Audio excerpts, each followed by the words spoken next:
Ladies, gentlemen, germs, jokes, and things of that nature. Another episode of Downtown Review and Reaction Channel. Got this clip on Jaguar Wright. I don't even understand why people pay attention to anything she says. Somebody that's been out the industry for Lord knows how long. But she got all these insider insights on everything. Let's see what she's talking about, though. Jaguar Wright just exposed what 50 Cent cut from the Diddy documentary. And it's way darker than what Netflix showed you. She's naming names, leaking footage, and revealing 50's real agenda. Look, you clicked on this video because you heard Jaguar Wright is going nuclear on 50 Cent's Diddy documentary. And honestly, you're right to be curious. While everyone's busy talking about what made it into Sean Combs' The Reckoning on Netflix, Jaguar just revealed what got left on the cutting room floor. And trust me when I say this, it wasn't cut because it wasn't explosive enough. Here's what you're about to discover in this video. First, the footage Jaguar collected that Netflix straight up refused to air. Second, why major industry figures like Jay-Z and Clive Davis barely got mentioned. Third, what 50 Cent really wants from all this. And finally, the names and evidence Jaguar is now releasing to the public. This is Once again, somebody who's not in the industry has all the industry insider scandal. Come on, you guys. I got to better than this.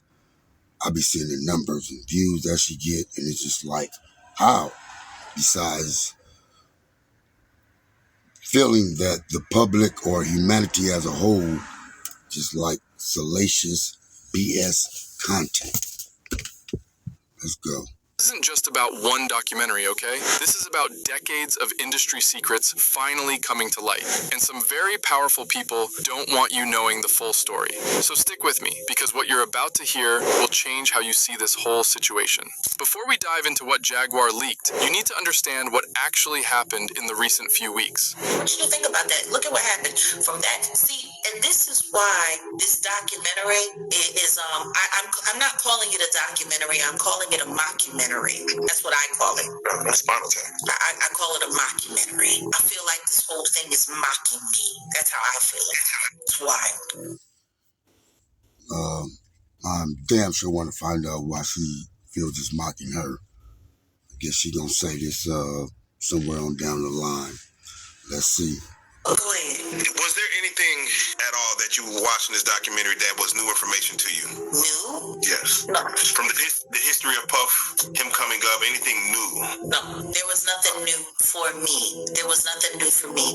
The only thing that was new was what was coming forward that had never come forward before. Kirk Burroughs finally admitting out loud that he had been essayed by Diddy. 50 Cent spent almost 2 years making this 4-part series for Netflix.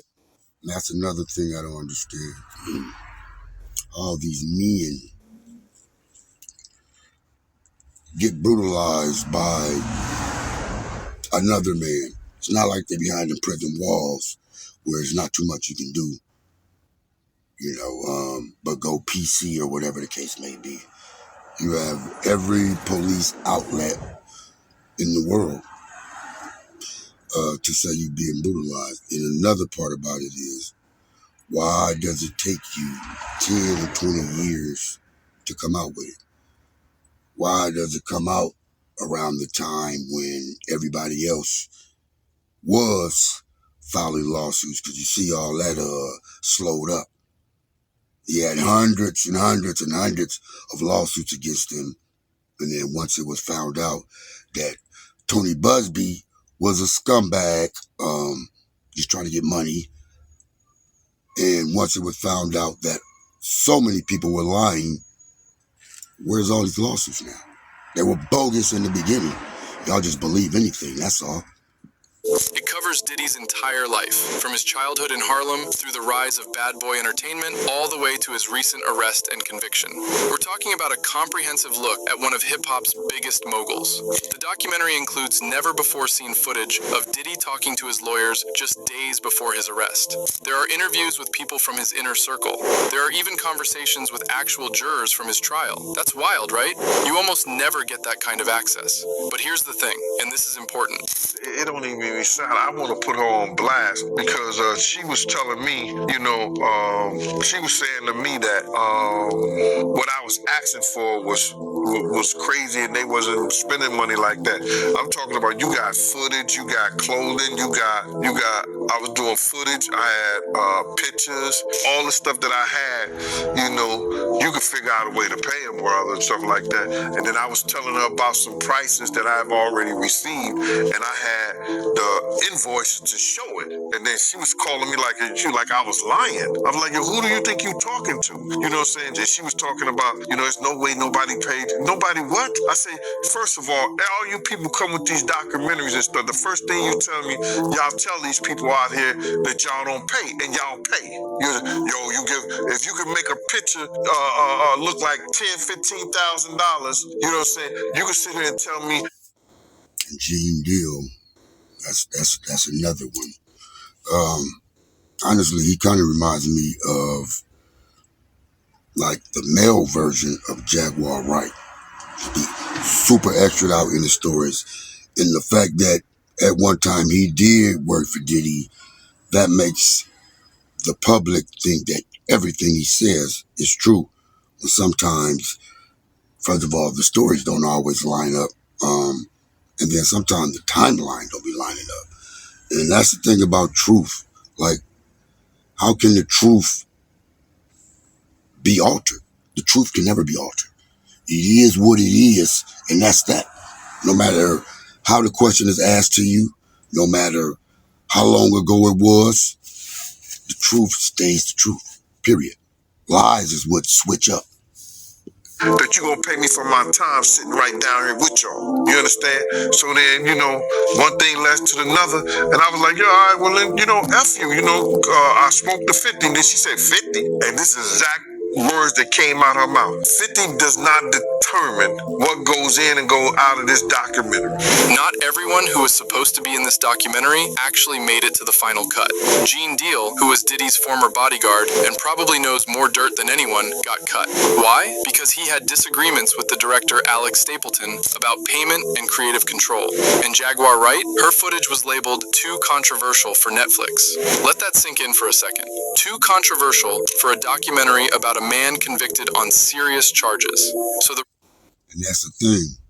Jaguar Wright, her whatever she would have had to say, it's not that it's too controversial. That's just a word they're using. What they're saying is, you too fucking extra out. That's what they're saying. That's what they're saying. They wanted to stay somewhat believable, and they know anything coming out of her mouth, you can't believe. That's what they meant by controversial. Because if the whole thing is to bring Diddy down and bring the truth out on everything, to the point, like I said, when you are giving accusations that he had his own artist Biggie killed, then what can be so controversial from her that can be on here? Stop it. It's a web of lies, man. The real question becomes, if this is supposed to be the reckoning, why did so much get left out? Why are we only getting part of the story? That's what we're here to figure out. All right, let's get into what Jaguar actually said. And believe me, she did not hold back. Jaguar Wright straight up called this documentary a mockumentary. Not a documentary, a mockumentary. She says it mocks your intelligence as a viewer. According to her, about 80% of what's shown in those 4 episodes is information she's been sharing publicly for years. She literally said, I feel like this whole thing is mocking me. Now you might think she's just upset she wasn't included, but wait until you hear what she says is missing. Because when you see the full picture, you'll understand why she's so angry. This isn't about ego. This is about truth getting watered down to protect certain people. Here's where things get really interesting, and honestly, kind of suspicious. Documentary. He was there for so much of it. Because right after the diddler beat the crap out of Steve Stout, the Jigga Man poked up on Rivera. Not long after that. All of this stuff happened around the same time. Why do you think Jay-Z wasn't involved in none of this? Well, I mean, he was involved in a lot of it. You mean, why wasn't he mentioned? Yeah, mentioned in the documentary at all. I mean, there was a lot of people that weren't mentioned. Matter of fact, not too many people in the industry were mentioned who were there. And that's where it abruptly ends, right there, ladies and gentlemen. And yeah, the reason people like Jay-Z and others weren't mentioned, because they have nothing to do with this. First of all, this is Diddy documentary, not a Jay-Z documentary. And they know Jay-Z ain't playing. We'll stick them lawyers on that A in a minute.